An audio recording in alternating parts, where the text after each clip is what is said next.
Hey guys, it's Howard again, and today I'm bringing you my November wrap-up. So before I get started with my November wrap-up, there's just a couple of things that I wanted to go over with you guys and remind you, and one of those is that the YA Booktube Awards voting is still going on until December 31st, so you guys can go ahead and vote for your favorite 2016 releases in all the bunch of different categories that there are. So I will leave links down below for you guys to go ahead and vote for your favorite 2016 releases in all of those categories, because like I said, it is still going on until December 31st. You still have time to vote for your favorite 2016 releases, and also that I am hosting the giveaway for the mystery thriller category. So any of the books that end up being chosen as the top 3 books in the mystery thriller category, you guys have the opportunity to choose one of those 3 books, and the Rafflecopter link is down below. And the next thing that I wanted to do was just give everybody a huge thank you, because this month I reached 500 subscribers, which I'm super excited about.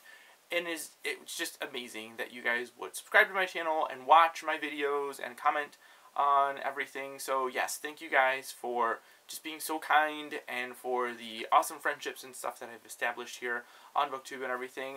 It has been a wonderful journey so far. So yes, on to the wrap-up. So in the month of November, I ended up completing a total of 4 books, which isn't that many. November was kind of crazy with NaNoWriMo and everything. I spent a lot of my free time writing instead of reading, but it was still an accomplishment to get through 4 books on top of all of the writing and everything. I'll leave a link down below to kind of my NaNoWriMo wrap-up. I did not win, but I still ended up kind of completing a little over 35,000 words or so in that.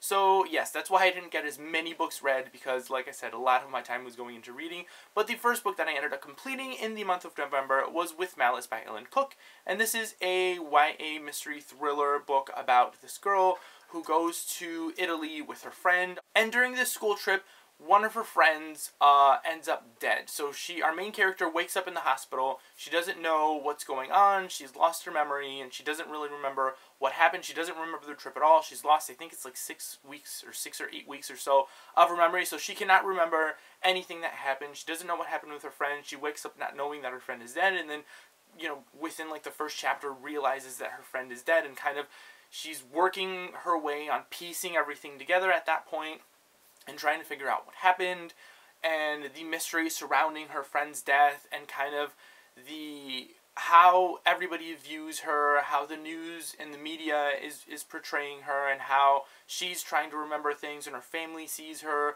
And it was a great book. I ended up giving this a 4.5 stars because I loved it. I loved the mystery surrounding it. I was intrigued from the very beginning of it. It was written in a very cool way, because I know a lot of people right now are using kind of that mixed media type writing where you have not just traditional text, but you have like emails and like transcripts of interviews and that kind of thing. So you see that throughout this book also, where people are kind of interviewing some of the other kids that went on the trip and what their thoughts were on these 2 characters, how their relationships were, interviews with shop owners from the area that might have seen the girls at some point and everything. And I really enjoyed the way that it was broken up, every other chapter giving us kind of transcripts of the past and then jumping to the present and trying to piece things together. And I was really intrigued throughout the entire thing.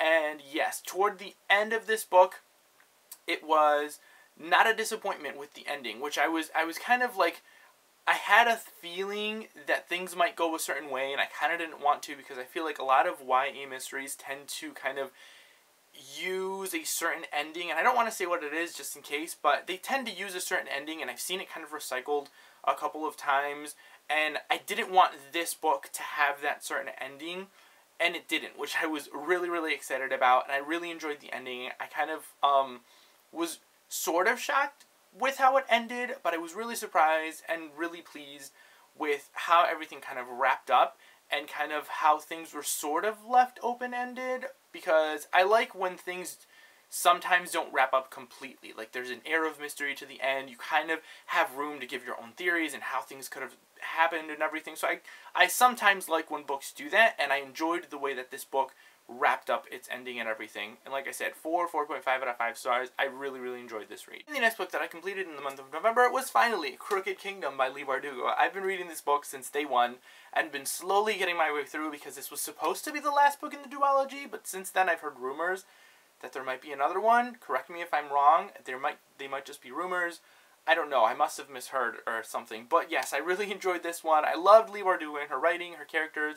I've loved the Six of Crow gang and everything that's been going on. This is the second book, like I said, in the duology, so I'm not really going to get into too many details on this book because I don't want to spoil the first one for those of you who still want to read it, because there are still people out there that need to read this book because I highly, highly recommend it.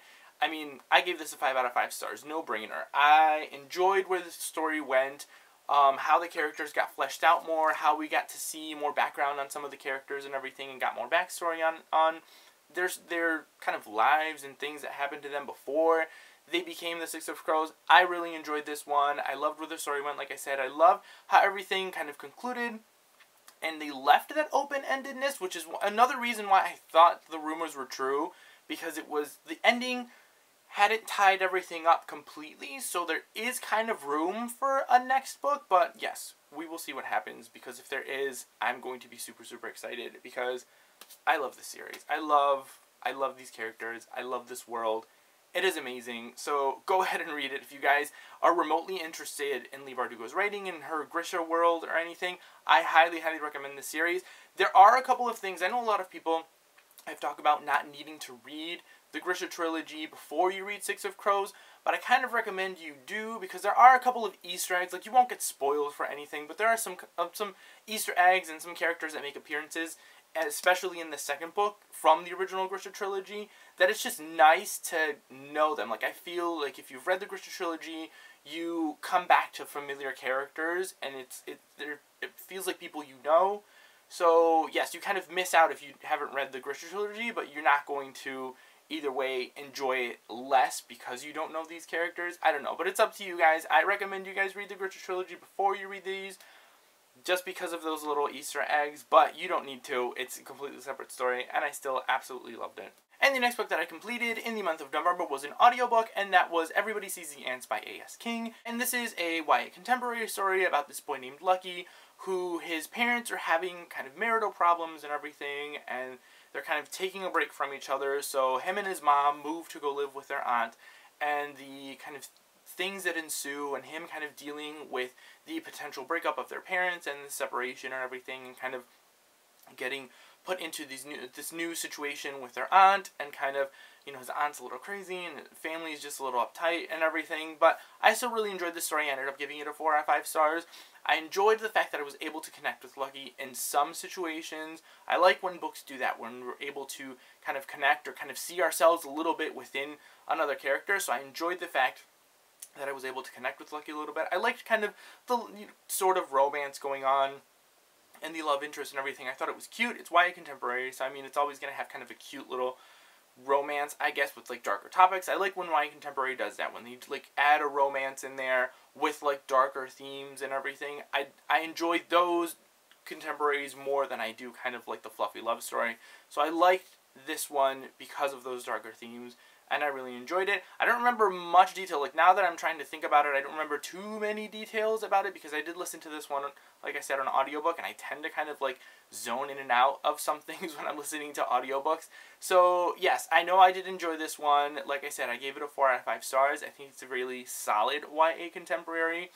And yes, I definitely recommend this one if you guys enjoy YA contemporaries. And the last book that I finished in the month of November was The Lion Game by Sarah Shepard. This is the first book in the Lion Game series, and I also listened to this one on audiobook and absolutely loved it. I love mysteries, obviously, and this was no different. I've never read anything by Sarah Shepard before. This is the first Sarah Shepard book I've read, but I have watched the Pretty Little Liars show up until like season, what is it now, like 7 or something, and I'm enjoying that mystery and everything going on. I've since then kind of stopped watching because I just want it to end. It just keeps going on, so I'm just probably going to wait until the show ends so that I know that there's finally an ending and it's not going to keep going.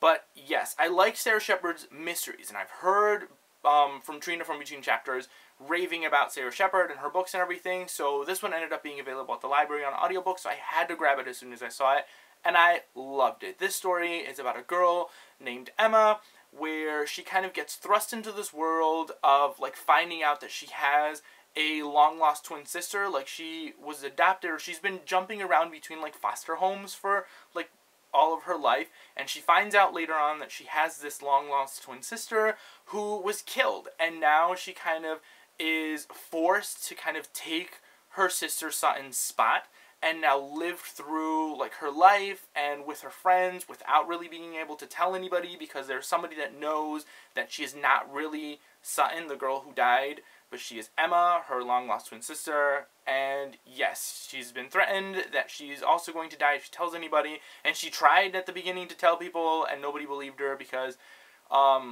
Sutton, the girl who died, is also part of this kind of bad group of girls that play this game called the Lying Game, which is where the title of the book comes from, where these girls kind of dare each other to do these kind of really bad pranks on each other, and they always kind of end up backfiring and involving the cops and everything. So at this point, nobody really believes Sutton because she was such a bad influence. So when Emma comes along and tries to tell people these things, everybody just thinks it's another joke. So obviously nobody now believes her, and she is in this world of like, who could have killed her sister, what could have happened, was it one of her friends, and everything, and this mystery kind of surrounding it, and I'm absolutely loving it.